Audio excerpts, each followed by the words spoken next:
Hello, everyone. Today we're going to continue focusing on electromagnetic induction. We are currently still on section 3. Section 3 covers AC circuits and transformers. I've covered everything I want you to know about circuits. The way the unit in the book talks about it, it talks about EMF and root mean squared values and things like that. That stuff is a little niche and can get a little complicated, and it's out of the scope of this classroom. Okay, so I'm going to move on to the transformer portion of it. We spent Friday and the day before talking about circuits, and I've covered everything I want you to know about circuits. But the rest of the stuff in here is just extra information that's kind of niche. So today we're going to focus on transformers. Now, as the name implies, what transformers do is they change something. What they change is voltage. Okay, transformers are used in power grid to both increase and decrease voltage. Now, why is that useful? The reason they want to increase voltage is because they want to decrease electrical losses to heat. Okay, so that is the main purpose of transformers. Like I said before, electrons can still produce friction when they travel through wires. Okay. Before I continue, I need to make an analogy because this will help. This will help explain a lot. Think of water flowing through a pipe. Okay, you have water flowing through a pipe. It gives us a certain volume of water per minute, whatever coming out of the pipe. What produces friction in the pipe? The water flowing and being in contact with the sides. Okay. Friction is made by rubbing things together. So the faster the water flows, we can agree the more friction we get. So let's say we thought we had too much friction. We are working too hard to get this water through the pipe. We have too much friction. We want to reduce friction, but we want to keep the same volume of water coming out. Okay. So let's say it takes us 10 seconds to fill up a bucket. We want to make sure that whatever changes we make, it's still going to take 10 seconds to fill up that bucket. So, what determines how much volume per second you get out of a pipe? It's how fast the water is flowing and the size of the pipe. So, let's say you have a big hole. If you have a big hole and slow flow, that can be the same thing as a small hole with a fast flow. Okay. If you have a big pipe and a small pipe, if assuming the pipe is completely filled with water and flowing completely, submerged, not like half full or anything like that, assuming the pipe is completely full and the whole area is being used for flow, slower speed in a big pipe can be the same volume per minute or volume per time as a small pipe with a fast flow. So that is the idea behind a transformer. Stepping up the voltage, bringing the voltage up. When they do that, what they do is they also decrease the current.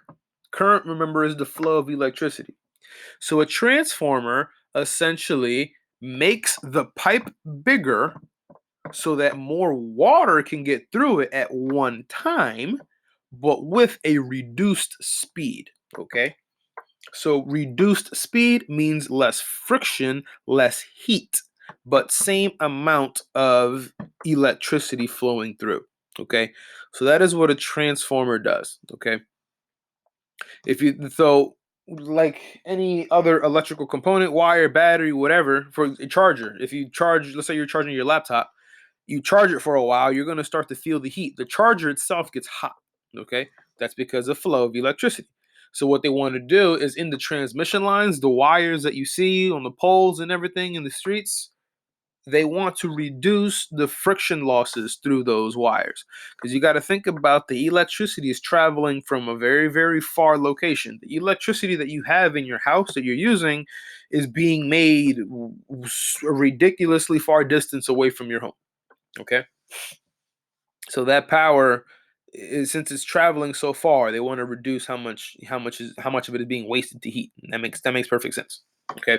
So that's what a transformer does. Okay, it increases or decreases the voltage.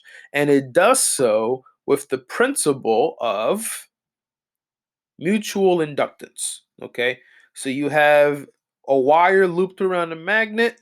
The electricity flows in, produces a magnetic field that causes an electrical flow in the other wire, and the change is completely controlled by the loop. Okay, so first things first, let's look at some nomenclature. So the flow coming in, the flow that we want to transform is called our input and our primary. That's going to be labeled as number 1. Okay, that's important for the equation later. What it transforms into, or the flow out, is what we call the output or the secondary, and that's going to be labeled with number 2. Okay, so number 1 is the stuff coming in, number 2 is the stuff coming out. Okay, V stands for voltage, and N stands for the number of turns or the number of loops. Okay, so if you look at the image, look at the left side, it's only 2 loops or 2 turns, and this one has 1, 2, 3 loops and turns. Okay, so you added an extra one. Okay, if you have more loops going out than you do coming in, meaning if N2 is bigger than N1, that means your voltage is going to go up. Okay, and we call that a step up transformer.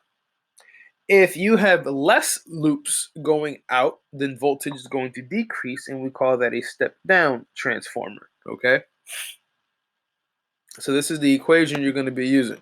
Okay, so there's only four variables. It's just the voltage and it's the turns. Okay, and if you look at the equation, N2 is on top and N1 is on the bottom. So if N2 is bigger than N1, then that means this fraction is going to be bigger than 1, which means your voltage out is going to be bigger than your voltage in. Okay, so that's another way to remember that. If N1 is bigger than N2, then the fraction is going to be less than 1, which means V2 is going to be less than V1 because you're multiplying it. It's V1 times the fraction. Okay, so this is what we're going to be using for this section. Okay, for today, this is the equation. Okay, so it's just 4 variables. It's just N2. It's really just 2 variables technically. It's turns and voltage. There's just a 1 and a 2 of each. Okay, so it's really just 2 variables, just voltage and turns. Okay, so in a perfect world, the amount of power coming out should be the same as the amount of power coming in, but we're trying to reduce losses. Okay, so we know for a fact that nothing's perfect. So technically, this isn't 100% true. In reality, transformers are about 90% efficient. What that means is when the electricity comes in V1 and transforms into V2, during that transformation, some power is lost. Okay, the flow and also through the mutual inductance, things are lost to heat and things like that. Some power is always going to be lost. And again, that's the whole point of the transformer. We're trying to minimize those losses. Okay, and here they mention exactly what I'm talking about here. Utility companies, PSE&G, all those power companies, they use the transformers to send power over long distances. Okay, because they want to reduce that friction. The step up voltage is like just using a bigger pipe, but with a slower flow. Bigger pipe, you can use a slower flow and still get the same amount of something. Okay, but because it's traveling slower, you have less friction, which means less power loss. Okay, which makes things cheaper for everybody.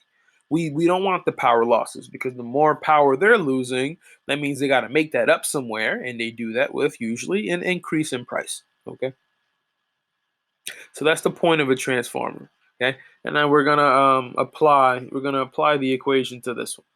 Okay, so let's try to figure out what they're asking. First part of the question: if the potential difference across the primary coil, and get used to this term, potential difference. This is the same thing as voltage. That's what voltage is.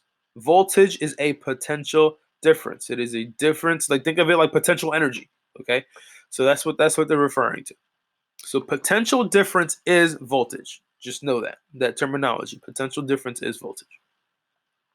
So if the potential difference across the primary coil, So what they're saying is if the voltage coming in is 120, what is going to be the voltage out? That's what this question is. If the potential difference of the primary is 120, what is the potential difference across the secondary? If it's 120 coming in, what is it going out? So they're asking us to find V2. Okay, they're asking us to find V2 in this equation. Okay, so what do we need? Okay, let's do this. So V2 is equal to N2 over N1 V1. Okay, so we're given V1. We still need N2 and N1. And then I believe that's what they give you at the top.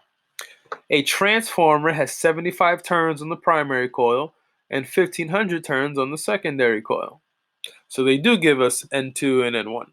So N2 is going to be 1500 and N1 is going to be 75. What type of transformer is this? This is a step-up transformer.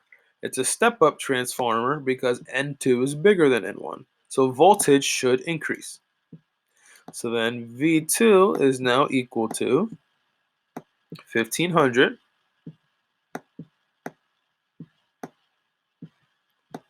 over 75. That whole thing times 120.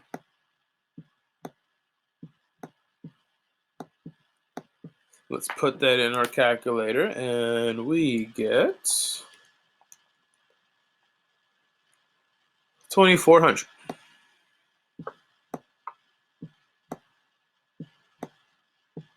Which is what they also got. Okay? That's where that number came from, 2500.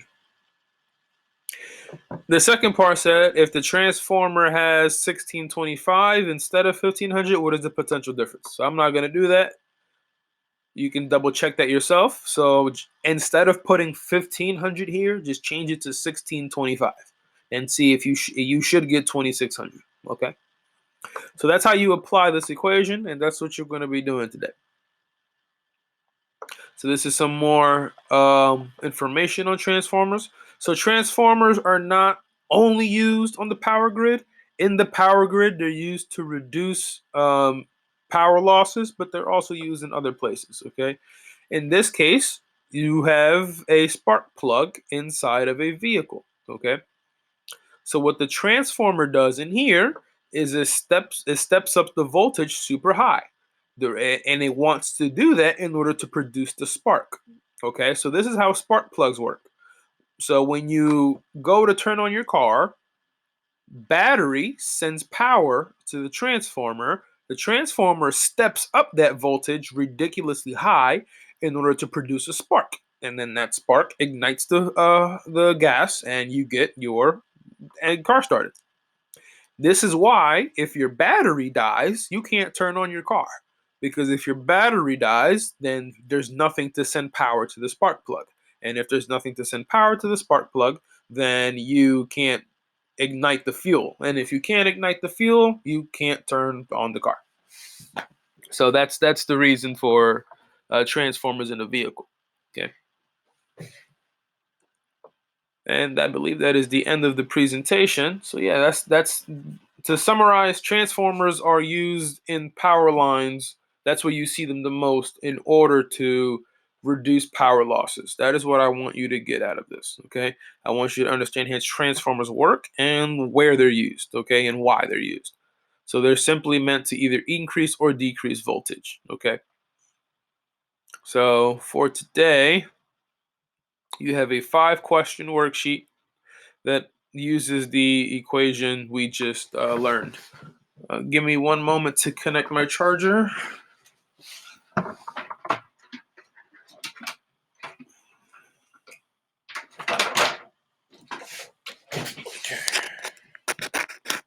All right. 5 questions that focus on the equation we just went over. Some things to note. pay attention to units, okay? So remember that the prefixes, they mean things. So this is a megawatt, this is a kilovolt, things like that, okay? So just note, pay attention to those units. So number one, I will do number one as an example, and the rest of them know that they will follow the same procedure. Just be careful with the units. So number one, what are we looking for? We're told the most powerful electromagnet uses 24 millivolts. Megavolts, I'm sorry, not millivolts. The primary, we want to consider a transformer that transmits that much power. The primary has, so we're given turns and we're given voltage. Okay, so we are being asked to find the primary potential difference. The primary potential difference is V1. So we are being asked to find V1. This equation is not currently set up to give us V1, so we need to rearrange the equation. And if you do that, you will get that V1 is equal to V2 with just a fraction flipped, okay? So this will just be V1 is equal to, instead of N2 over N1, it's N1 over N2, V2, okay? So this is how we find V1. Okay, so I'm going to do the work on the bottom. So let's set it up. V1 is equal to N1 over N2 V2 equals. What is N1? Go back to the problem. The primary has 5,600 turns. So N1 is equal to 5,600.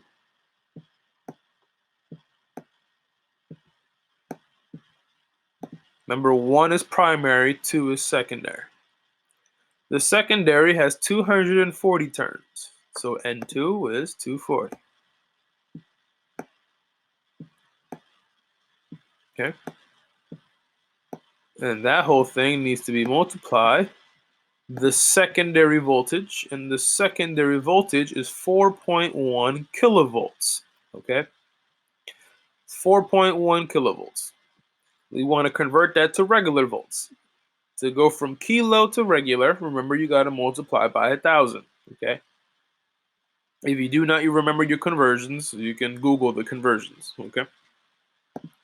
Google can pretty much convert any unit known to man into anything else. So 4.1 kilovolts would be 4,100 regular volts. Okay. Multiply those out, and you get that V1 is equal to